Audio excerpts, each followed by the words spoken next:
Marine recruiting is based on two things. It's been number one, do you want to serve your country? And number two, do you think you're good enough to join the best outfit? It attracts a different kind of person when you put that kind of standard out as the main attraction in recruiting. I was in the middle of my junior year in college, and Pearl Harbor occurred. And I had just received my private pilot's license earlier that year. And so I knew where my duty lay, and that was to go into military at that time. And I felt that the Marines were being tossed into some of the toughest combat in early World War II, and they were acquitting themselves well, and if I wanted to be part of the best, I'd better apply.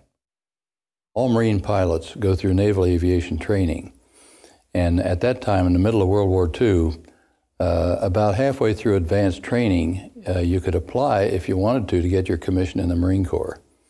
And that's what I did.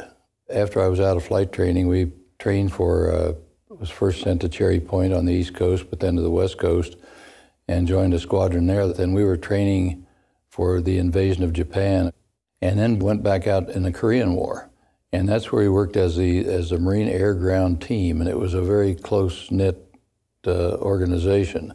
There was always a special feeling of Marines supporting Marines on the ground, and that was very exacting. When I came back from the Korean War, I applied for test pilot training and got it. And so I was at Patuxent River, Maryland Naval Air Test Center doing test work on some of the new Marine and Navy aircraft. And just as I was about to be reassigned from my time period doing test work, was when the space program was starting. The word astronaut was something new. We didn't even know there was such a word.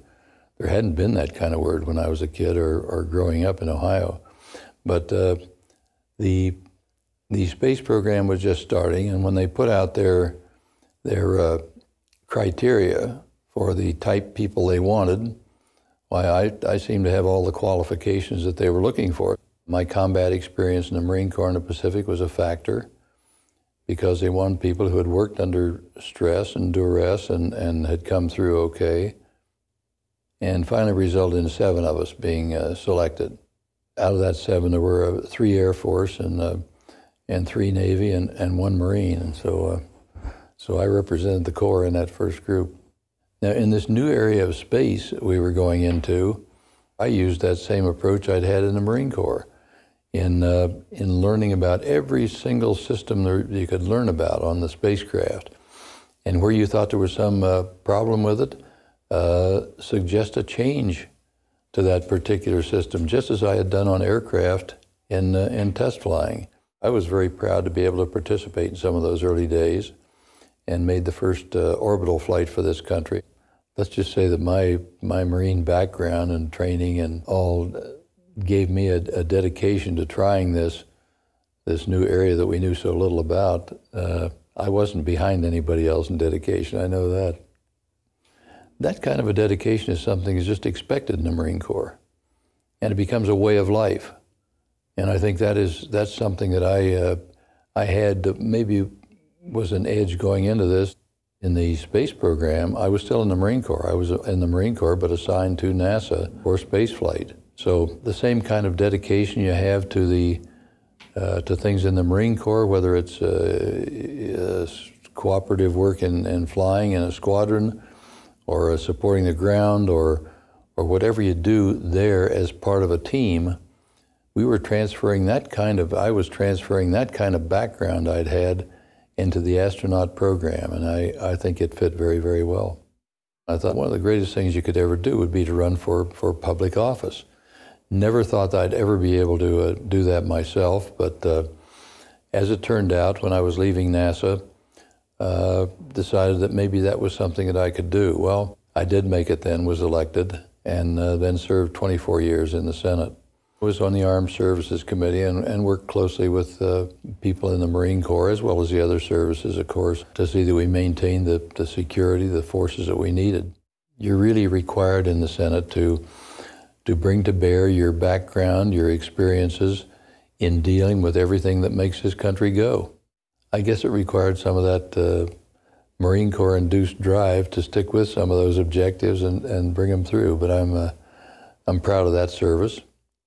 The Marine Corps was there at the beginning of this country and has been there every time troops were needed, every time military force was needed, and provides that with the only organization with our country that has all the elements of combat in one unit.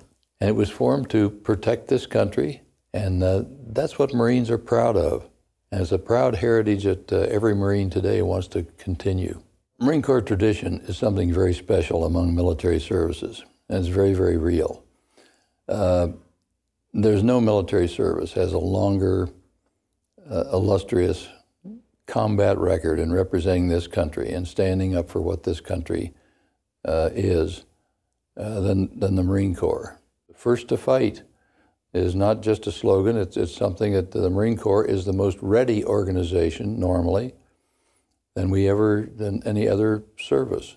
In fact, I think the Marine Corps is going to be more needed in the future even than it has been in the past, important as that role has been. Well, if anybody ever refers to themselves as an ex-Marine, I always correct them, and so do most other Marines. Because once you've been through Marine training and been part of the Marine experience, you know that it affects your life, and you know what the other people you meet that have been in the Marine Corps, you know what they've been through, you know what kind of training they've been through, and you know how they have shared some of these values of dedication to a unit and to your country, and doing the best you can. It's Semper Fi. Semper Fi to what the Corps stands for in relationship to each other and relationship to what the Corps does for the country. So it's Semper Fi.